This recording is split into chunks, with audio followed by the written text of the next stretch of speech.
Well, so today we're here. Thanks for coming, Kurt, to talk about this course, Skaldskapr, which is a offering of tending the crossroads place between the work of sorcery and the work of storytelling, and is inspired by my study of Old Norse poetry and Old Norse storytelling, and also Old Norse and modern Scandinavian folk magic, particularly Seder and trolldom, which is a living folk tradition from in my teaching from my teacher Sweden.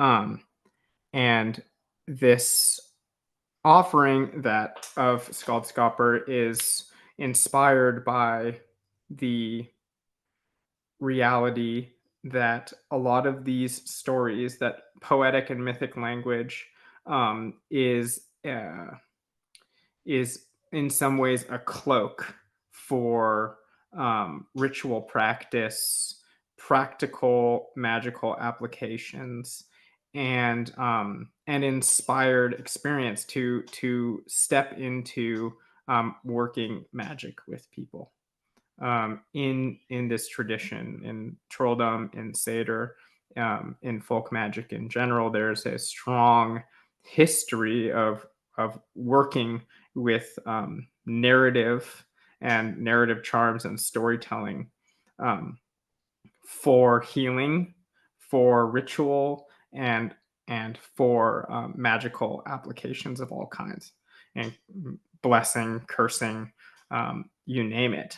There's a long history of doing that through storytelling, um, actively, and that um, tradition kind of opens up the possibility that there's something beyond the psychological and mythopoeticized um, lens on the art of being a storyteller, or the use of story, of what it's good for. It opens up to me this whole background possibility that has gone underground in modernity, that what we're actually doing is invocation and working magic, and summoning beings into our lives and into the lives of other people that have the possibility of being of true help and also causing real trouble. And learning how to do that skillfully is the ethical demand behind learning to be somebody who works with story, with other people, and also in our own life. And so I've designed this course to be both a teaching of some of the tradition of working with narrative charms, the research skills to learn how to find the practices that may be hidden inside of some of the stories that we're working with, and to push people into an embodied practice of working with story, not only reading it on the page or telling it orally, but then taking that next step of seeing what's possible when we try in a way that is maybe the right level of risk. We try some of the things that are in these stories, um, and see what happens when we move into uh, living myths. But something that comes from a teacher of many people in the school, Dr. Martin Shaw. Like, what does it mean to live myths, and not only let that be the background reality, but also to actively cultivate that kind of possibility of practice. And so in this course that I've laid out, I've chosen 6 stories and plus a 1,000-year-old narrative charm called Nigan Galdur, um, to study and work with as a group, um, to pull out 6 particular magical practices, 6 tools that can go into sorcerer's tool belt, and to come away with not only 6 stories that you could tell in a storytelling context, but 6 charms that you could use in healing practice for yourself or with other people, and 6 active practices that you could bring into your life or add into your work if this is the kind of work that you're called to do with people.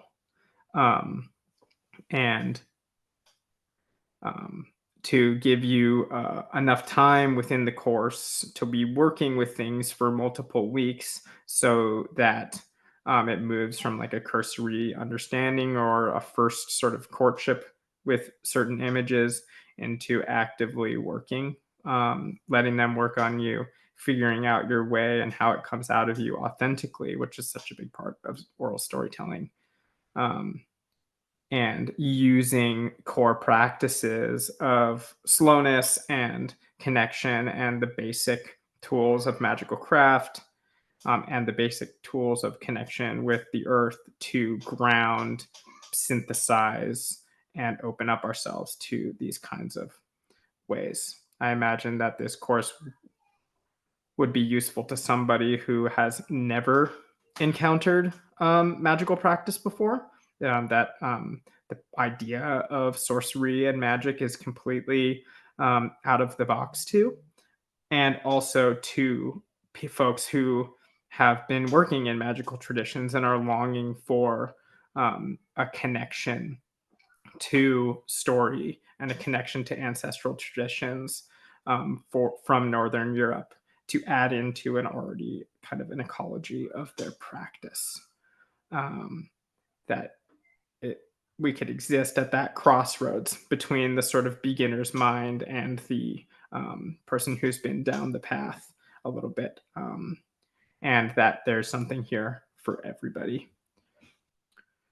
So the way that I have framed the course is that um, we will, during each session, work with both a different story, um, and also one of the plants within the 9 herbs charm. The 9 herbs charm, Nigan Witcher Galder, is a spoken narrative charm and herbal magical recipe that's 1,000 years old.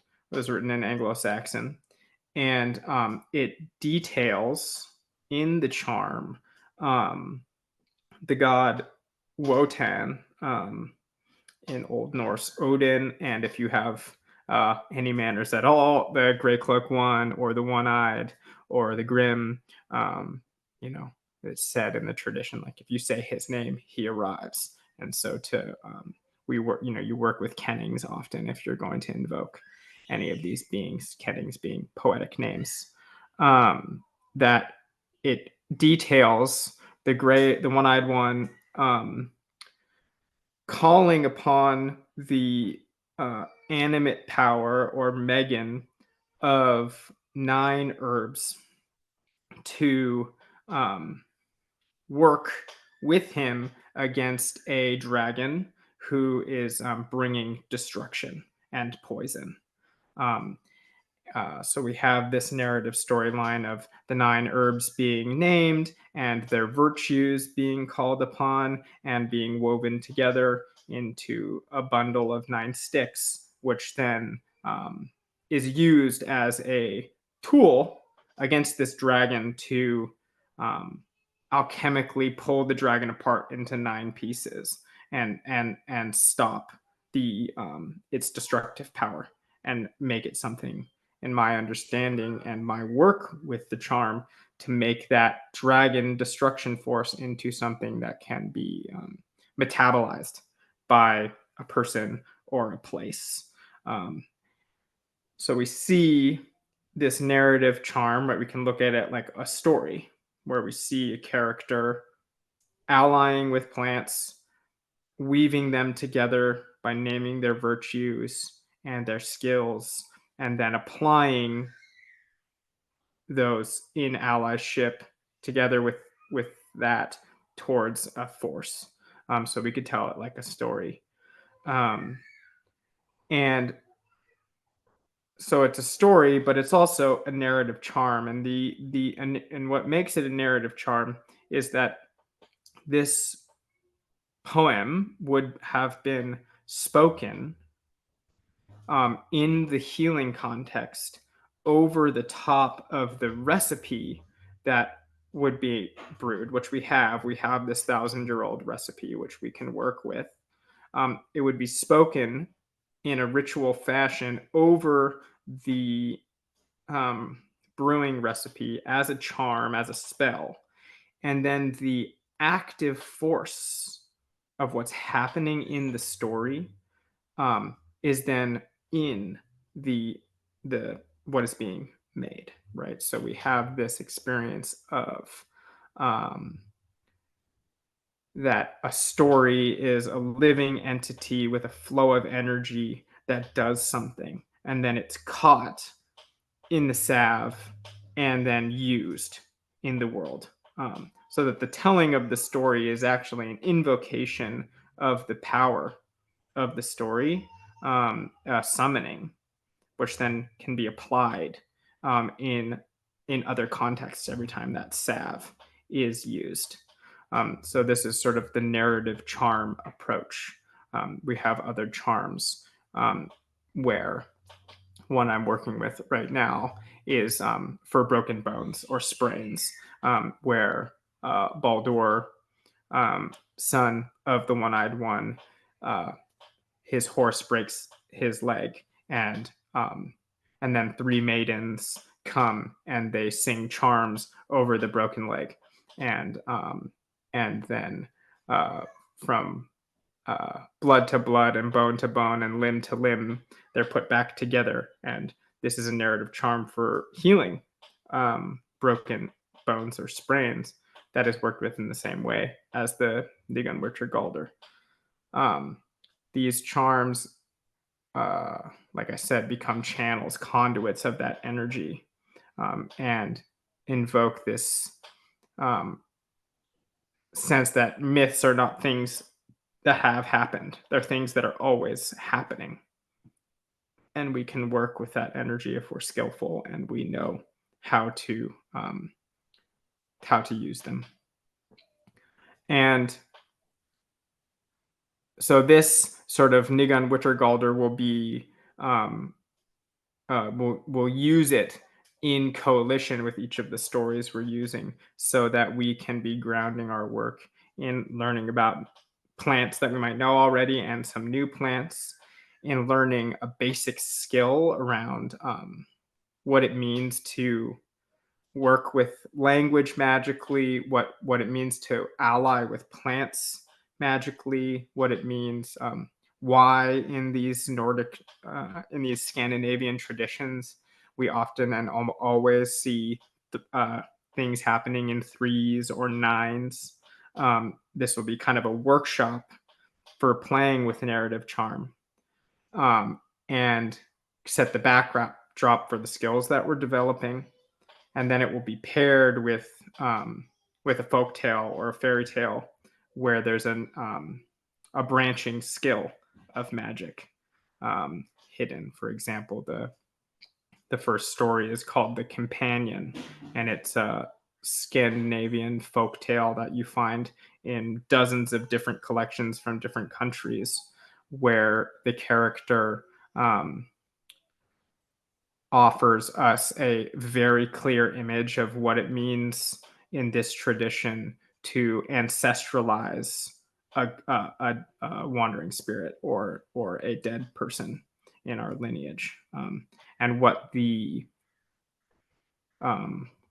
outcomes are when we don't do the work of claiming an ancestralization, which I think are really potent topics in this time now, where so many people are opening up to the possibility of their ancestries meaning something, and that that our ancestors are allies in the kinds of work we're trying to do in the world.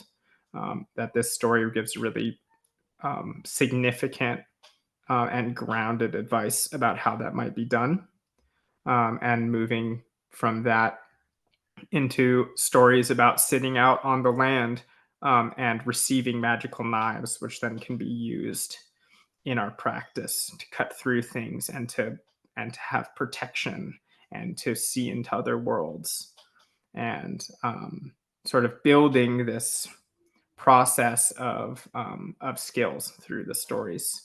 Um, Working with stories where the characters are engaged in deep chthonic initiations where they learn to play the music of the earth, and asking the question of like, what could this possibly mean? How can I put myself in a position where I too could become a conduit for the music of the deep earth, and then use that music magically?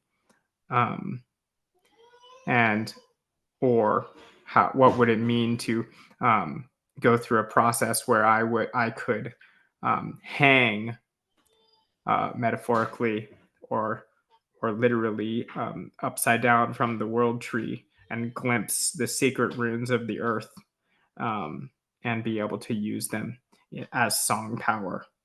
Um, that ultimately, in the end, what we're doing is learning to um, have a type of vision that can behold the possibility that magic is not dead, that the traditions are not gone, and that we have the possibility to engage magically with an enchanted world. Um, and all we have to do is look the right way in the right places. Um, and that's my like firm belief from my study, as a storyteller and also as somebody who is an active practitioner of folk magic in several different lineages. Um, so that's the sort of practical, some of the practical level. It will look like um, a course where 1 week we do a storytelling and more of a lecture, and then have a week to sit with it, practice with it, be offered um, practical quests to go on, things to ponder and to work with, um, some practical guidance around spell work, and then return the next week to talk more deeply about practices and integration and what came up in our own kind of chewing on the story. And that's one of the reasons why we are making the course 12 weeks long, is so that we have the time to study and practice, to go through this praxis process. Um, and my friend Nicole, who's going to watch the recording of this, asked the question of me, how could this learning be applied practically in our own stepping toward wholeness and doing the same, helping clients? I think that I've mused a little bit into that. But as far as I can say it more fully or straightly, is that this course would equip you with the stories and the spells and at least 6 practices that you could use own in your own process of developing wholeness and connection, and also with clients or friends or family members that need this kind of magical support. And it will also come with introduction to like magical ethics and the development of your own magical ethic that make that kind of work doable and fruitful in this world that we live in. I think that this would be a great addition to anyone's tool bag, whether that's a therapist or a psychologist or a ritual holder or a mentor or a coach. That there are things that are applicable in all of those contexts here, even if that's just a deep grounding into the roots of folk tradition and your ancestry. And that being said, this course is envisioned, it comes from my studying in the traditions and the stories of Northern Europe, particularly Scandinavia, but also the British Isles and Ireland, um, and Scotland and Wales. But that it's envisioned coming from a place of like full openness, and there's no ancestral vetting that's needed, that this kind of work exists in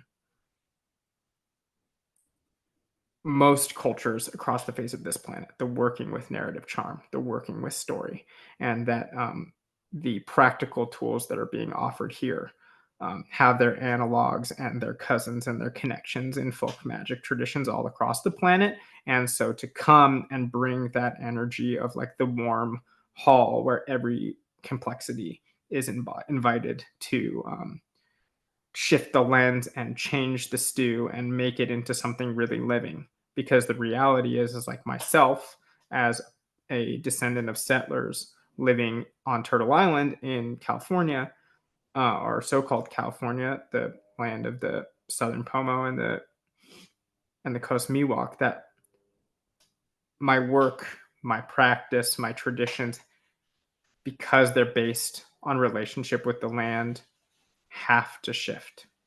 It doesn't look, I don't practice in the same way as someone who lives in Sweden, even though we live in the same under the same tradition umbrella of practice.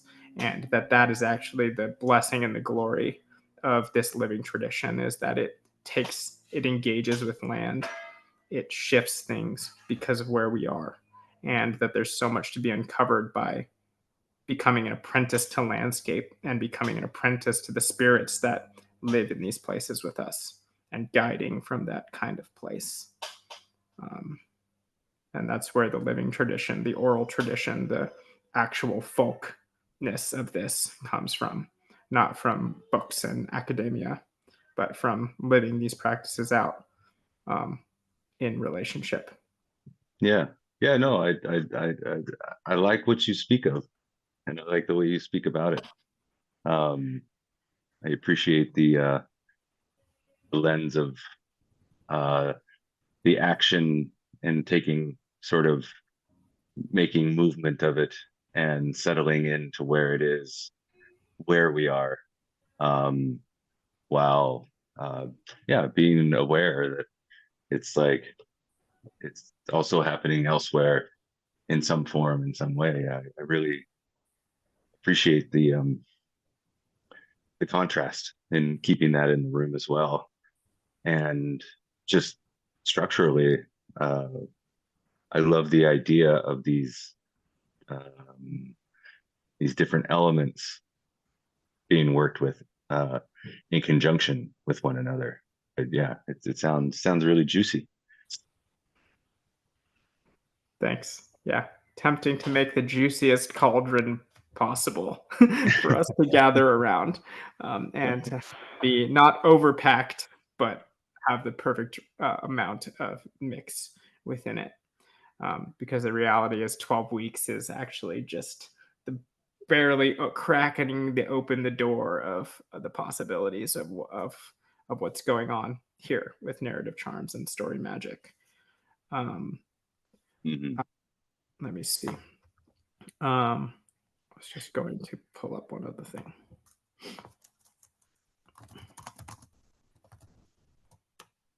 Um, okay. Um, so practically, maybe just if there's, I just would maybe share the stories and then some of the structure in a more according to logistics way, if that might serve folks who are listening, and then maybe just open up to any other thoughts here, and then close. Does that work for you? Yeah, that sounds great.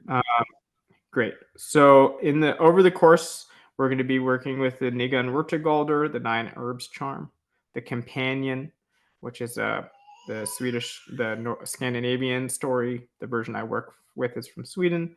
and working on an awakening ancestral daemons, the story of the one-eyed god hanging from the world tree, the practice of picking up runes from creation. Runes are whispers, secrets, and symbols. The story of the hand and the knife, which is the consecration and the receiving of magical knives from the realm of fairy. Um, the story of the earth gnome, which is a German fairy tale in which the silver flute is found deep within the heart of the earth and unlocks the power of chthonic music, which calls forward the dwarves and the gnomes to support the flute, the flautist. And then in the end, working with the story of Orpheus's head, which is the end of the Orpheus story cycle, in which his head is turned into a mantic skull that sings prophecy. And so, working with the possibility of empowering objects with spirit and having them be allies in prophetic and poetic perception of creation.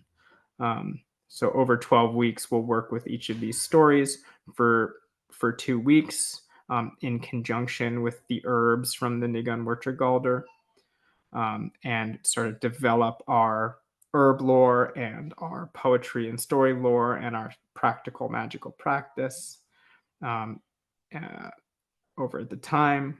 I'm hoping the course is set to start on October 6th and go until December 29th.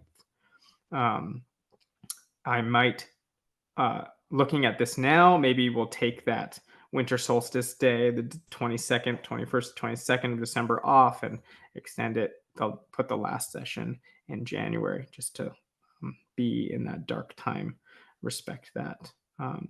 Currently, there is a $350 to $200 sliding scale for participation. And we're doing registration of interest by emailing me at chaselevy@gmail.com. All of this is in the course info page, which I will share along with this recording. And if you are interested in more of what I do, you want to know more about my work and who I've studied with and what my traditions are, you can either go to my personal website, which is chaselevy.com, or you can go to the Northern Spirit House on Substack, which is the publication that I attend with my collaborator and teacher, Andreas Corneval, where we write about all of these subjects at great length, and would love to engage with anyone who's watching this recording about their thoughts, their other questions that come, and really make it possible for anyone who's longing for this kind of work in their life to be able to do the course or to find connection with these traditions in a way that works for them at this time. It's really a blessing and an honor to have the opportunity to offer this to people, to become a bridge and an open door to this world and these practices. It's a really great blessing in my life. So I'm grateful that for anyone who's watching this and for you, Kurt, for being here. It really is a small but mighty experience in this moment. I'm grateful for it. And if there's any last questions or anything you want to say or any conversation you want to get into, Kurt, I have some time so we can hang out here.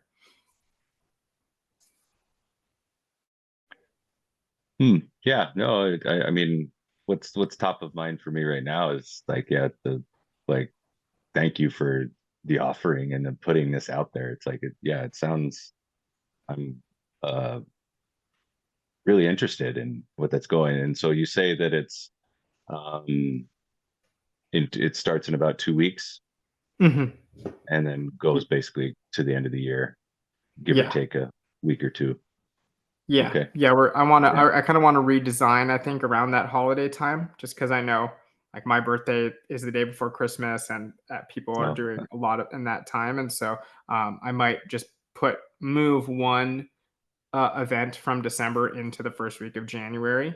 But other than that, the arc is going to be from about 2 weeks from now till the new year. Perfect. Yeah, I guess the last thing that brings up is I'm going to record every session and send it out. So if there are people who, you know, half of the calls work and half the calls don't, that you can still receive all of everything that is being offered, um, and um, and that there will be the possibility for like offline connection as well using either the school or Telegram or WhatsApp or Signal in some sort of group process. So Okay. I want to make it possible for anyone who's in that kind of asynchronous need to also participate in a meaningful way. Yeah. Great. Yeah. Really lovely. Really lovely. Perfect. Yeah.